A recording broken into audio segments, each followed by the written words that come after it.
जिला सदर ब्लॉक तालसरडा पंचायत अंतर्गत ऐतिहासिक सिद्धगुरु डंबुरगढ़ पवित्र कार्तिक पंचुकर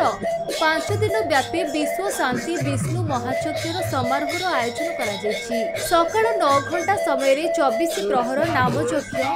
नवकुंडीय घृत यज्ञर पूर्णाहुति हेलापर आमंत्रित साधु सन्थों समेत सिद्धगुरु मठर महंत सर्वेश्वर दास बलांगीर प्रवचक मानभंजन ब्रह्मचारी प्रवचन देते। डमरुगढ़ आश्रम जो वर्तमान जो कार्यक्रम जो होउजी सत्य जेपरे लागुजी अयोध्या रे रामचंद्र जो आसिला पर जो आनंद से आनंद ही आज अनुभव होउजी। सब भक्तों मन उत्साह एकाग्रता एवं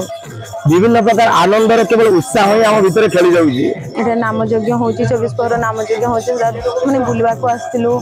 मठ देखवा पय आस्तिलु बाबा अछंती तांको देखवा पय आस्तिलु बहुत भल लागला सब किछि। सम्मानित अतिथि भाव में शिक्षाविद शंभुगिरी यज्ञ कमिटी संपादक कृतिबास पलिया सभापति गौरी प्रसाद साहू उद्योक्ता ब्रह्मचारी आदित्य दास प्रवक्ता वैकुंठनाथ प्रधान मंचासीन होते। बौद्ध जिला शैव शाक्त वैष्णव एवं बुद्ध धर्मर एक पीठस्थली यही अष्टादश शताब्दी स्थापित ये डंबरुगढ़ जोटा बालिका वर्णित पीठ ये बालिका वर्णित पीठ ये पीठर उन्नति गो सेवा वृक्षर सुरक्षा परिवेश उन्नति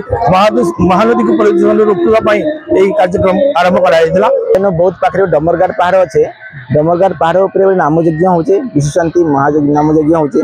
आज्ञ बहुत नामयज्ञ लोक बहुत आसती पाइलु आ डमरगाड़ पहाड़ आसला देखा पाइलु जे एक्चुअली डमरगाड़ पहाड़ जो उन्नति होती ट्रेंड सब कराई आ गोटे आप व्यू पॉइंट महानदी व्यू देखबार लगे गोटे व्यू पॉइंट होती धीरे धीरे धीरे गोटे डियर पार्क रो आवश्यकता अच्छे आम डिमांड रखीलु किंतु गवर्नमेंट ऑफ इंडिया रो सैंक्शन हवा सेटा नहीं भूलबार्ता लगमु डियर पार्क गोटे एस्टाब्लिश करवा के चेष्टा करूँ किछि जीवजंतु ये अंचल अच्छा आउ किछि जीवजंतु यथा हरिण कि धरनापण मयूर ये सब आनिक छाड़ी धीरे धीरे वंशवृद्धि कले जगार आहरी उन्नति हवा और गोटे सुंदर पर्यटन स्थल परिणत हवा।